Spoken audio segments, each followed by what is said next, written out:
All right, so we've talked so far about the basic rules of how the pieces in chess move, and we also discussed the coordinate system to be better able to talk about some more advanced strategies and that kind of thing.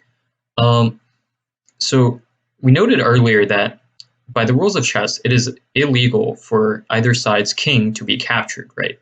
Um, so with that in mind, how exactly does a chess game end? We obviously can't win by taking away all of the opponent's pieces, since we're not allowed to capture the king. That's an illegal situation. So how exactly does the game end? Well, there are two ways a game can end. Checkmate, which is a win for one side, or stalemate, which is a tie. And we'll talk about both of those situations using this scenario we see right here. So white has a king and queen, and black only has a king. So white is probably better in this case. So let's see how white might want to finish this game. So as we noted earlier, when one piece attacks the opposing side's king, that situation is called check. So for instance, we see here queen to h6 is check, since this queen is now attacking the black king. By the way, we note that by adding a plus sign after the move. And so the question is, how is check relevant to winning a game, that is checkmate?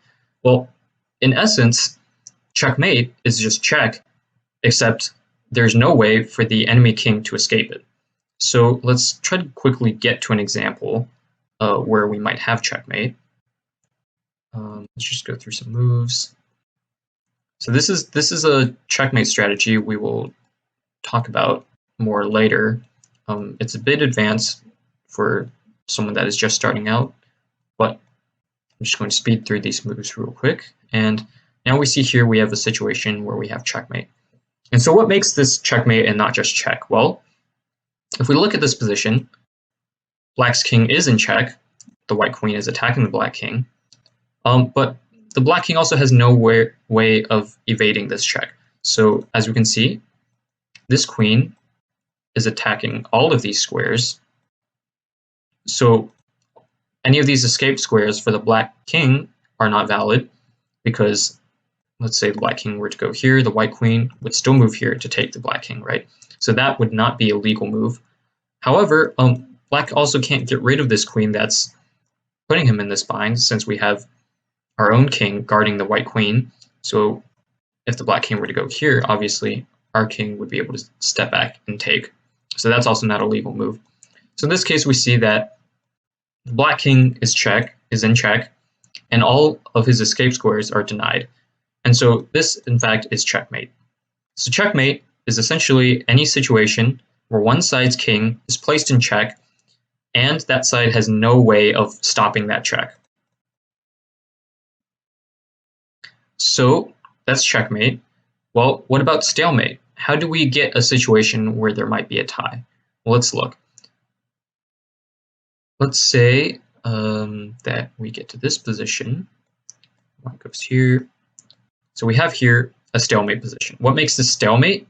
Well, again, the black king has nowhere to move, and black also has no other pieces they can move.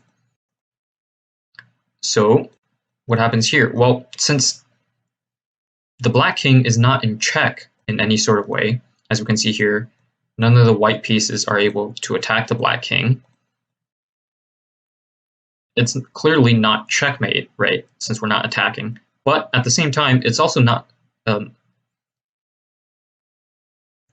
is, however, stalemate, because the black king has nowhere to move. So the difference between checkmate and stalemate is simple. Essentially, in both cases, the opposing side has no legal moves, but in the case of stalemate, there is also no check applied to the black king.